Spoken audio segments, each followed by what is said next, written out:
Don டூன் Don டூன் Don டடடடா Don டூன் Don டூன் Don டடடடா டூன் டுன் டுன் டுன் டுன் டுன் டுன் டுன் டுன் டுன் டுன் டுன் டுன் டுன்.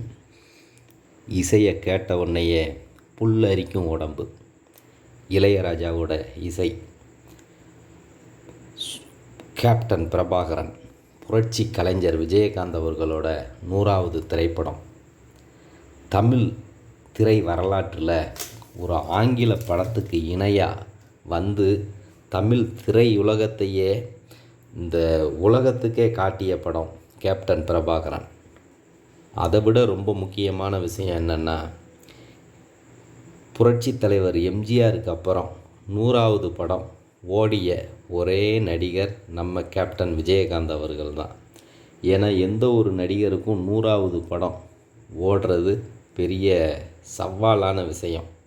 அது super ஸ்டாருக்கே பெரிய சவாலாக இருந்துச்சு, நடக்கலை. ஆனால் புரட்சி கலைஞர் விஜயகாந்த் அவர்களுக்கு மாபெரும் வெற்றி படமாக அமைஞ்சது கேப்டன் பிரபாகரன்.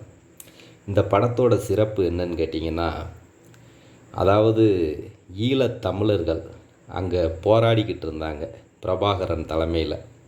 அப்போ அவர் மேலே கொண்ட பற்றால் புரட்சி கலைஞர் விஜயகாந்த் அவர்கள் தன்னோட படத்தில் கேப்டன் பிரபாகரன் அப்படிங்கிற பேரை சூட்டினார். அது மட்டும் இல்லாமல் அந்த படம் முடிஞ்சு திருமணமாகி தனக்கு பிறந்த குழந்தையோட பேரையும் பிரபாகரன் அப்படின்னு வச்சார். இன்றைக்கி அரசியல் கட்சியில் அந்த பிரபாகரன் ஜொலிச்சுக்கிட்டு இருக்கார்.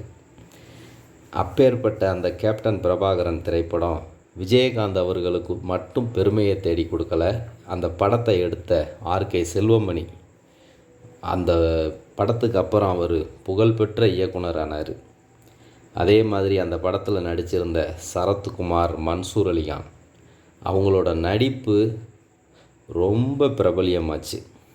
அன்னைக்கு பார்த்த அதே மன்சூர் அலிகான் அதே வில்லத்தன மூஞ்சோட இன்னும் அப்படியே அதை வச்சே தன்னோட வாழ்க்கையை அப்படியே கொண்டு போய்கிட்டு இருக்காரு.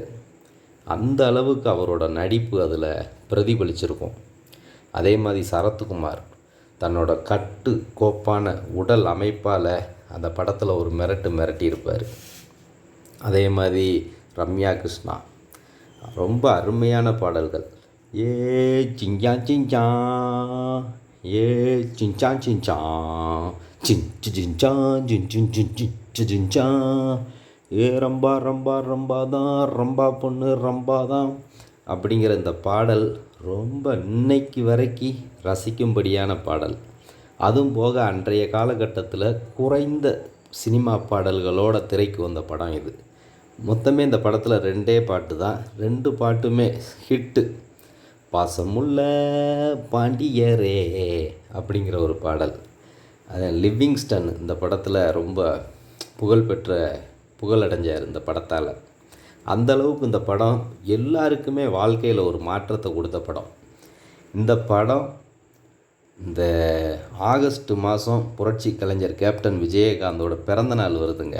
அந்த பிறந்தநாள் அன்னைக்கு ரீரிலீஸ் ஆகுது. என்னன்னு தெரியலை, இந்த ஆகஸ்ட் மாதம் தமிழ் திரை உலகம் ரொம்ப விழாக்கோலமாக தான் இருக்குது. ஒரு பக்கம் ரஜினிகாந்த் அவர்களோட கூலி ஆகஸ்ட் 14 வருது. இன்னொரு பக்கம் பார்த்திங்கன்னா அதே நாளில் வார் அப்படிங்கிற ஒரு படம் வருது.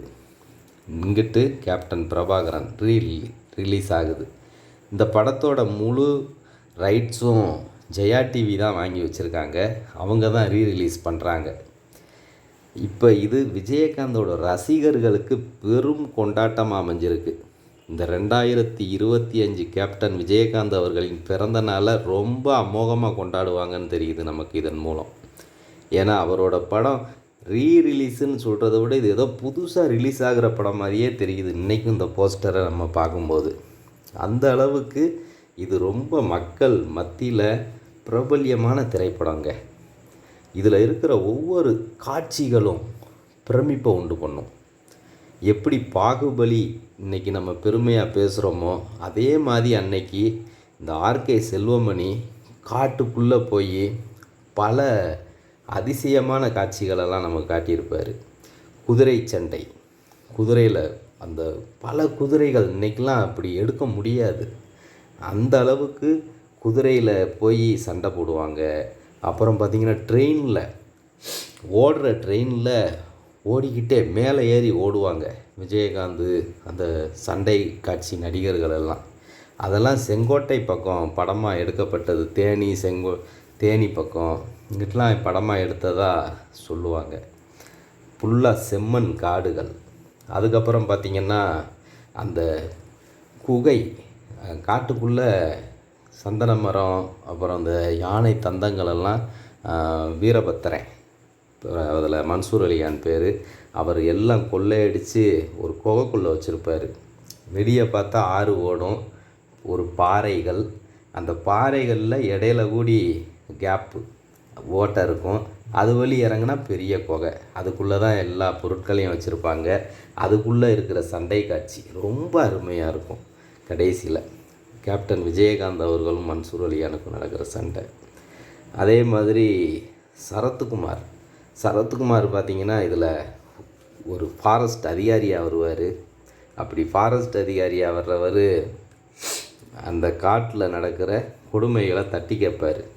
அப்போ மன்சூர் அலிகான் இந்த மாதிரி அதிகாரிகளை கொல்றதுக்குன்னு தனி மெத்தடு வச்சுருப்பாருங்க.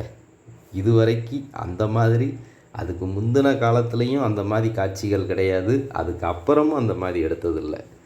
ஏன்னா 2 மூங்கில் மரத்தை வளைச்சி அதில் அப்படியே 2 கால் 2 கையை சேர்த்து கட்டிடுவாங்க. அதில் ஒரு கயிறை மட்டும்தான் வெட்டுவாங்க.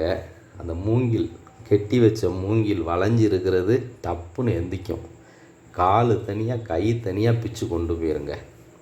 அதுக்கு ஒரு சாம்பிள் காட்டுவார் மன்சூர் அலிகான். மாடை கட்டி வச்சு பயத்தை காட்டுவார்.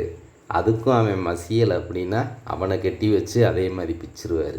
அப்படி சரத்குமாரை பிச்சு போட்டுருவோம். அப்படி அந்த அளவுக்கு கொடூரமான வில்லன் மன்சூர் அலிகான். தன்னோட சொந்த சித்தப்பா சித்தி குடும்பத்தையே அழிப்பார்.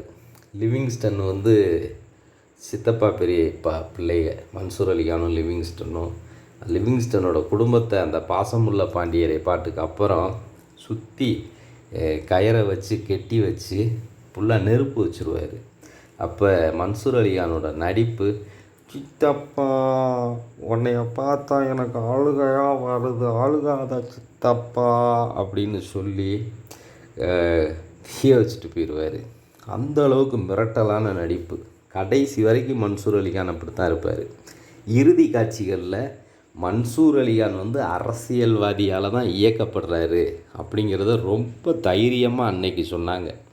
ஏன்னா இவன் காட்டுக்குள்ளே இவன் திருடங்கிறது இவன் மட்டும் கிடையாது, இவனுக்கு பின்னாடி அரசியல்வாதிகள் இருக்காங்க அப்படிங்கிறத தெளிவாக அழுத்தமாக சொல்லிய திரைப்படம் கேப்டன் பிரபாகரன். கடைசியில் அந்த அரசியல்வாதிகளே அவரை கோர்ட்டுக்கு கொண்டு போக விடாமல் கொல்லக்கூடிய காட்சிகள் எல்லாம் அமைச்சிருப்பாங்க. விஜயகாந்த் அவர்கள் லியாகத் அலிகானோட வசனம், கோர்ட்டு சீனெல்லாம் அனல் பறக்கும். விஜயகாந்த் இப்படி அரசியலுக்கு அவர் வர்றதுக்கு முக்கிய காரணமாக அமைஞ்சது இந்த கேப்டன் பிரபாகரன் சொல்லலாம். இதுக்கப்புறம் வந்த படங்கள் எல்லாம் அந்த கோர்ட்டு காட்சிகள், அவர் பேசுகிற வசன காட்சிகள் அதிகமாக இருந்துச்சு. அதுக்கு ஒரு முன்னோட்டமாக அமைஞ்சது இந்த கேப்டன் பிரபாகரன் தான். காவல்துறையை எதிர்த்து கேள்வி கேட்பார், நீதித்துறையை எதிர்த்து கேள்வி கேட்பார், அரசியல்வாதியை எதிர்த்து கேள்வி கேட்பார். அந்த அளவுக்கு ரொம்ப அருமையான படம். இந்த படம் ஆகஸ்ட் 22 ரீரிலீஸ் ஆகுதுன்னு சொல்லியிருக்கிறாங்க. அதுவும் இதோட சிறப்பு என்னன்னு கேட்டிங்கன்னா, இந்த மெகா கிட்டு படம் ரீரிலீஸ் ஆகுதில்ல, இது 4K தரத்தில் வெளிவருது. 7.1 சவுண்டு மிக்சிங் முறையில் இந்த படத்தை ரீமாஸ்டர் செஞ்சு வெளியிடுறாங்க. தமிழ்நாட்டில் மட்டும் கேட்டால் தலை சுற்றிருங்க. 500 தியேட்டர்களில் இந்த படத்தை வெளியிட திட்டமிட்டுருக்கிறாங்க. சாதாரண இன்றைக்கி ஒரு புது படத்துக்கு கூட இவ்வளோ தேட்டர் கிடைக்காது. ஆனால் கேப்டன் பிரபாகரனுக்கு 500 தியேட்டர் புக்கிங் ஆகிருக்கு. இந்த விஜயகாந்த் அவர்களோட இந்த ஆக்ஷன் காட்சிகளை நவீன டெக்னாலஜியில் தயார் பண்ணியிருக்கிறாங்க. இதை காண்றதுக்கு ரசிகர்கள் வெறித்தனமாக காத்துக்கிட்டு இருக்காங்கங்க. கண்டிப்பாக நம்ம August 22 first day first show தியேட்டரில் போய் பார்க்குறோங்க. ஏன்னா இந்த படம் கிட்டத்தட்ட 80ல் பிறந்தவங்களே ஒரு 10 வயசு 12 வயசுக்குள்ளே இருக்கும்போது தான் அந்த படத்தை பார்த்துருப்பாங்க. இப்போ அவங்க ஒரு கிழவன் ஆயிட்டாங்க. 80ல் பிறந்தவங்கெல்லாம் 45 வயசு ஆயிடுச்சு அவங்களுக்கெல்லாம். அவங்க இப்போ போய் அந்த படத்தை தியேட்டரில் பார்க்க போகிறோங்கிறது நம்ம வயசை ஒரு 20 வயசு குறைச்சிக்கிட்ட மாதிரி, 20-30 வயசை குறைச்சிக்கிட்ட மாதிரி. ஆகையால் நம்ம போகிறோம், இளமையாக உட்காந்து கேப்டனை பார்த்து ரசிக்கிறோம். நன்றி, வணக்கம்.